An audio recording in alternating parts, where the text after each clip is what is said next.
Hello hello लो जी हुक्म होया दादा क्यों न करे बोल करे गया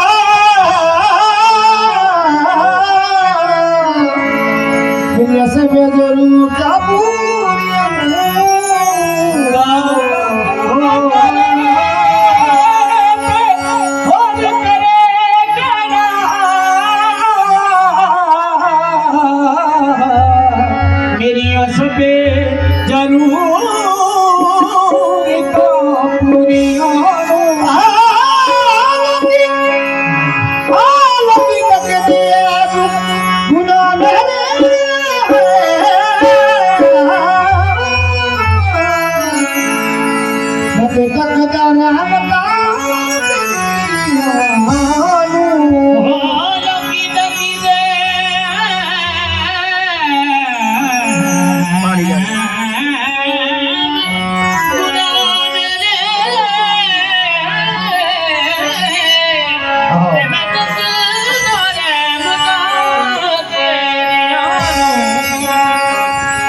पंजाबी सरकारों का हुक्म है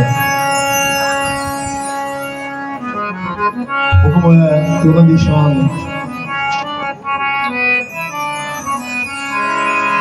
पंज पीर सारी दुनिया कह दी है पंज पीरों को जानना बड़ा मुश्किल है क्योंकि जिन्होंने फिर पंजा पीरों का पता लग गया उन्होंने तो फिर नजारा ही आ गया। ये बहुत बड़ी गल है। हुक्म होया कई तरह के तरीके ने कोई किस तरह कहता कोई किस तरह कहता गुरु लोग किसी और तरीके दस देंगे भी आप पंज मन उन्होंने गिनती करनी पैंती है मिला के फिर उन्होंने मनाना पैंता इस तरह की गल है वो जिन्होंने पंज पीर मिल गए बाबा जी फिर उन्होंने वो तो फिर की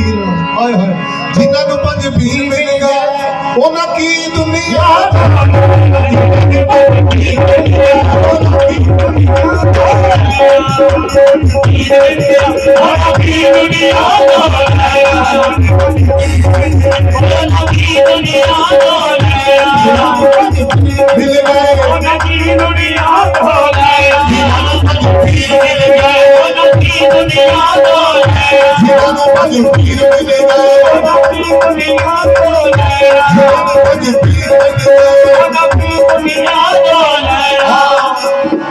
देखो तेरा हलफ बड़ा देखो तेरा हलफ बड़ा देखो तेरा हलफ बड़ा देखो तेरा हलफ बड़ा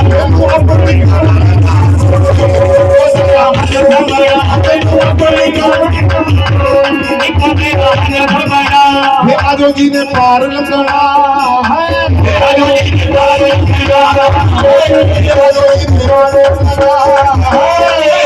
पार लगाना पंजाबियों ने जहाज बनाया